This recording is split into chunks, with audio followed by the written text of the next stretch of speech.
Khamenei की मौत के बाद इजराइल और अमेरिका ने बिना इजाजत सुप्रीम लीडर चुनने पर खोज कर मारने की धमकी दी थी, लेकिन ईरान झुका नहीं।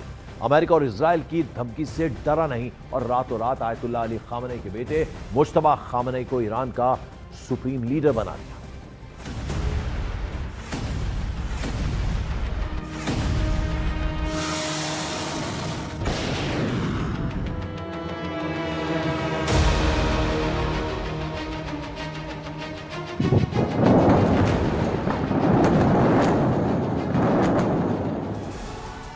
जंग के बीच आधी रात को ईरान की सड़कों पर ये जश्न वहां के नए supreme leader Mojtaba Hosseini Khamenei के लिए मनाया गया। तेहरान की सड़कों पर रात में भीड़ जुटी, लोगों ने नारे लगाए, हाथों में ईरान के झंडे लहराए। अयातुल्लाह अली खामनेई और मुज्तबा हुसैनी खामनेई दोनों की तस्वीरें लहराई, क्योंकि ट्रंप की धमकी और इजराइल के हमलों के बीच ईरान के नए supreme leader Mojtaba Hosseini Khamenei ने कमान संभाल ली।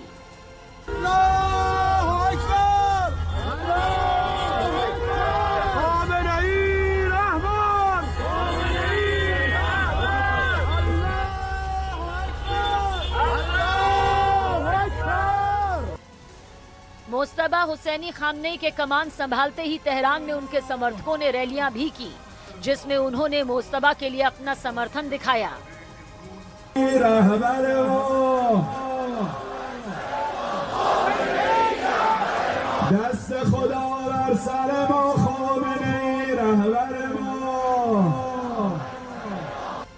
मुज्तबा के नाम का ऐलान ईरान की सरकारी न्यूज चैनल ने किया।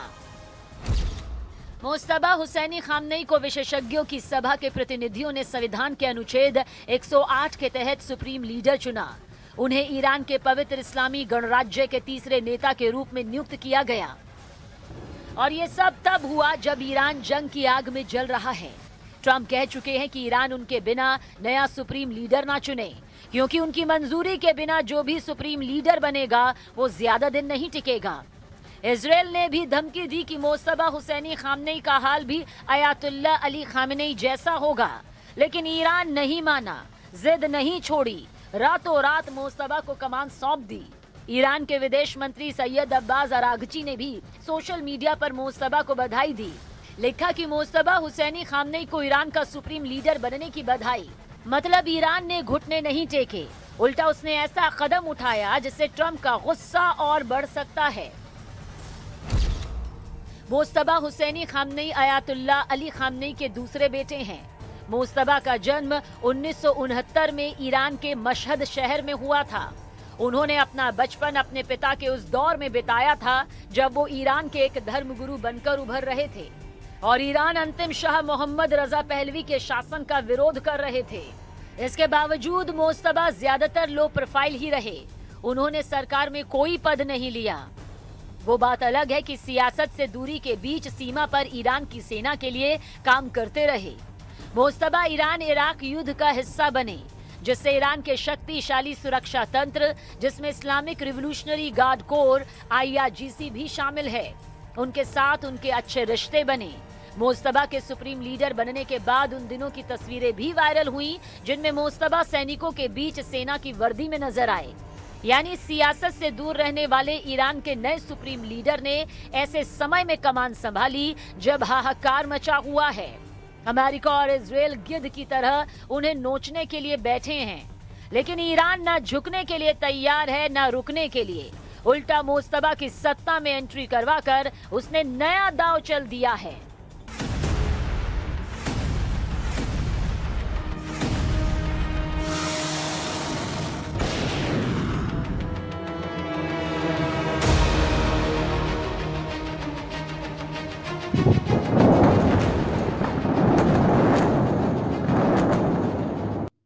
तो अमेरिका कुछ भी कहे, इजराइल कुछ भी करे, इमरान ने अली खामनेई के बेटे ईरान ने उन्हें या अपना अगला सुप्रीम लीडर चुन लिया है। मुज्तबा खामनेई इनका नाम है। इसके बाद वो ईरान के सबसे पावरफुल इंसान बन गए हैं, क्योंकि ईरान का सुप्रीम लीडर विधायिका, न्यायपालिका, कार्यपालिका तीनों ही अंगों का सर्वोच्च नेता होता है। सुप्रीम लीडर को ईरान की इस्लामिक क्रांति का प्रतीक माना जाता है। सुप्रीम लीडर पर चीफ जस्टिस को चुनने का अधिकार होता है।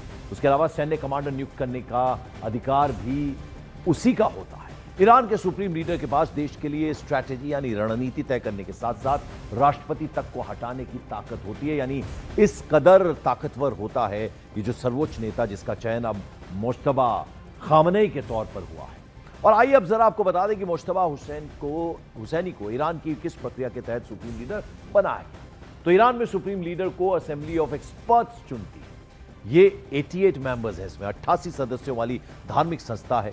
हम आपको दिखाने की कोशिश कर रहे हैं। असेंबली ऑफ एक्सपर्ट्स चुनाव करती है। असेंबली ऑफ एक्सपर्ट्स में 88 मेंबर्स होते हैं, 88 सदस्य होते हैं। 88 सदस्यों का चुनाव जनता करती है और हर 8 साल में असेंबली ऑफ एक्सपर्ट्स का चयन होता है, चुनाव होता है। तो ये किस तरह से सुप्रीम लीडर जो मुश्तबा हुसैनी बने हैं उन्हें चुना गया है, तो असेंबली ऑफ एक्सपर्ट्स इसका चयन करती है, जिन्होंने चयन किया है मुश्तबा खामनेई का, जो अली खामनेई के बेटे हैं। असेंबली ऑफ एक्सपर्ट्स में कितने मेंबर्स होते हैं? 88 मेंबर्स, यानी 88 सदस्य होते हैं। और ये जो 88 सदस्य हैं इनका चयन कैसे होता है? तो इनका चयन जो है वो आम जनता करती है, ईरानी जनता करती है। और हर 8 साल में यानी 8 ईयर्स का ये टेन्योर होता है, असेंबली ऑफ एक्सपर्ट्स का चुनाव होता है। उसके अलावा गार्डियन काउंसिल कैंडिडेट्स चुनती है।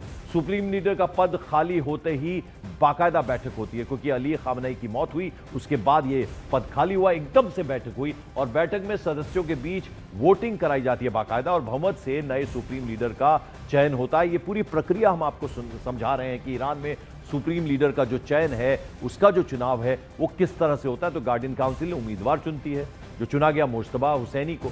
सुप्रीम लीडर का पद खाली होती बैठक होती है, जो खाली हुआ था अली खामनेई की मौत के बाद, और उसमें बैठक हुई और बैठक में सदस्यों के बीच वोटिंग कराई जाती है। बहुमत से नए सुप्रीम लीडर का फिर चयन होता है। तो सुप्रीम लीडर के तौर पर मुश्तबा खामनेई का जब चयन हुआ, अमेरिकी एडमिनिस्ट्रेशन को यह क्लियर मैसेज दे दिया गया कि ईरान को न तो अमेरिकी पसंद की चिंता है और ना ही उसके उठाए मुद्दों की। ट्रंप ने कहा था कि ईरान के सुप्रीम लीडर के चयन में अमेरिका का हस्तक्षेप होगा, लेकिन ईरान ने अमेरिका की बातों को हवा में उड़ा दिया, अपने सुप्रीम नेता का चयन कर लिया।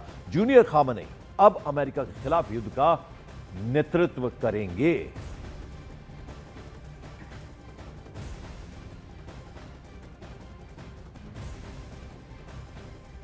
और आइए अब आपको एक बार फिर से वॉर रूम लिए चलते हैं, जहां मेरी सहयोगी मोनिका मौजूद हैं। क्या इस वक्त अपडेट है, क्या ताजा इंफॉर्मेशन है? Monika, over to you. देखिए पंकज, जंग का आज 10वां दिन है और दोनों ही तरफ से लगातार जो है प्रहार और ज्यादा बढ़ते हुए नजर आ रहे हैं। लेकिन इस बीच अमेरिका ने जब ईरान पर हमला शुरू किया था, तब शायद उसे अंदाजा नहीं था कि ऑपरेशन उसके खजाने पर इतना भारी पड़ेगा। अमेरिकी think tank centre for strategic and international studies की एक नई रिसर्च के मुताबिक ईरान के खिलाफ अमेरिकी सैन्य कार्रवाई में पहले 150 घंटे में करीब 3.7 बिलियन डॉलर खर्च हुआ है। इससे ज्यादातर खर्च पहले बजट में शामिल नहीं था। जंग के 24 घंटे में ही अमेरिका के ऊपर लगभग 780 मिलियन डॉलर का खर्च आ गया था। लेकिन ट्रंप यहां पर भी हार मानने वाले नहीं थे और ट्रंप के इसी रवैये ने उन्हें सवालों के कटघरे में अब खड़ा कर दिया है। इसके बाद हर दिन करीब 892 मिलियन डॉलर जंग में खाक हो रहे हैं, यानी कि अमेरिकी रक्षा बजट जो है उस पर सीधे तौर पर इसका असर हो रहा है। इतना ही नहीं, दावा तो यहां तक किया जा रहा है कि अगर ऐसे ही जंग जारी रहेगी तो हर दिन 758.1 मिलियन डॉलर का खर्च अमेरिकी खजाने पर पड़ेगा। अमेरिका ने ईरान के खिलाफ अब तक 2500 से ज्यादा हथियारों का इस्तेमाल किया है, जिनको दोबारा से भरवाने के लिए लगभग 3.1 बिलियन डॉलर का खर्च अमेरिकी रक्षा बजट पर आएगा। और ईरान के खिलाफ जंग में उतरने से पहले शायद अमेरिका को इस बात का अंदाजा नहीं था कि वो क्या कर रहा है। इजरायल को मजबूत करने के लिए अमेरिका ने पिछले कुछ सालों में उस पर करीब 33 बिलियन डॉलर सुहा कर दिए और अब जंग में इजरायल के साथ उतरने के लिए जो तैयारियां की गई हैं उन पर 630 मिलियन डॉलर खर्च किए गए।